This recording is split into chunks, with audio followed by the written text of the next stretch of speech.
मणिपुर पिछले 3 महीनों से जल रहा है। मणिपुर से जिस तरीके के सेक्सुअल असॉल्ट के केसेस सामने आ रहे हैं वो बहुत ही ज़्यादा डराने वाले हैं। ऐसे में मैंने मणिपुर सरकार को पत्र लिखकर ये रिक्वेस्ट की थी कि मैं मणिपुर आना चाहती हूँ और वहाँ पर जो सेक्सुअल असॉल्ट की सर्वाइवर्स हैं उनसे मिलना चाहती हूँ और उनकी मदद करना चाहती हूँ। तो पहले तो मणिपुर सरकार ने मुझे बोला कि आ जाइए, फिर सडनली उनका मेरे पास एक पत्र आया जिसमें उन्होंने मुझे कहा है कि मुझे अपनी विजिट पोस्टपोन करने का उन्होंने सुझाव दिया है क्योंकि वहाँ पे लॉ एंड ऑर्डर प्रॉब्लम है। तो मणिपुर में लॉ एंड ऑर्डर प्रॉब्लम है, इसीलिए तो मैं मणिपुर जाना चाहती हूँ और वहाँ जितनी सेक्सुअल असॉल्ट सर्वाइवर्स हैं उनसे मैं मिलकर उनकी मदद करना चाहती हूँ। मुख्यमंत्री जी मणिपुर के खुद कह रहे हैं कि ऐसे कई 100 केसेस हुए हैं, तो उन सेक्सुअल असॉल्ट सर्वाइवर्स तक सरकार पहुँच पाई है या नहीं, उन तक कोई रिलीफ पहुँचा है या नहीं, वो किस तरीके के डर में जी रही हैं, वो उन तक काउंसलिंग पहुँची है, लीगल एड पहुँची है, कॉम्पनसेशन पहुँची है,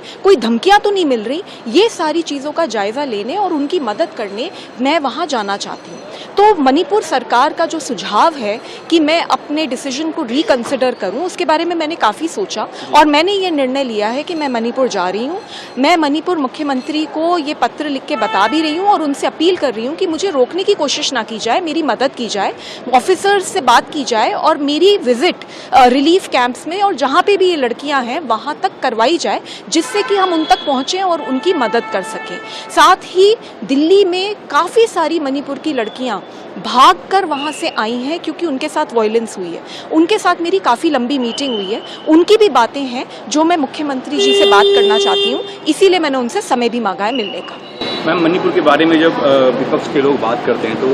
सत्ता पक्ष के लोग ये कहते हैं कि आप बंगाल की बात क्यों नहीं करते, राजस्थान की बात क्यों नहीं करते। क्या स्वाति मालीवाल राजस्थान और बंगाल पे जाएंगे आने वाले समय में? जी बिल्कुल, अगर राजस्थान और बंगाल से इस तरीके के केसेस सामने आएंगे और वहाँ के मुख्यमंत्री ये बोलेंगे कि कई 100 केसेस हो रहे हैं और हम उनका कॉग्निजेंस नहीं ले पा रहे हैं, तो बिल्कुल मैं वहाँ पर भी जाऊँगी। और मैं वहाँ पर एज एन एक्टिविस्ट जा रही हूँ, एज अ वुमन जा रही हूँ and I know that there is a risk involve. मैं फिर भी जा रही हूँ क्योंकि हम सब ने वो वीडियोज़ देखी हैं और वो वीडियोज़ दिल को बिल्कुल दहला देने वाली हैं और उन लड़कियों तक अभी तक मदद पहुंची है या नहीं और उन जैसी बहुत सारी जो लड़कियां और हैं उन तक मदद पहुंची है या नहीं, इसको जानने के लिए जा रही हूँ, सिर्फ मदद करने के लिए जा रही हूँ। मणिपुर सरकार को मैं भी आश्वासन दे रही हूँ कि मैं वहाँ पर कोई प्रॉब्लम क्रिएट करने नहीं जा रही, सिर्फ और सिर्फ उन लड़कियों तक पहुँचकर सरकार की भी मदद करूँगी और लड़कियों की भी मदद। मैम, हमने देखा राहुल गांधी जब मणिपुर विजिट किया तो प्रॉब्लम क्रिएट हुई थी वहाँ पे, अगर आपके साथ भी ऐसा होता है तो आप क्या करेंगे?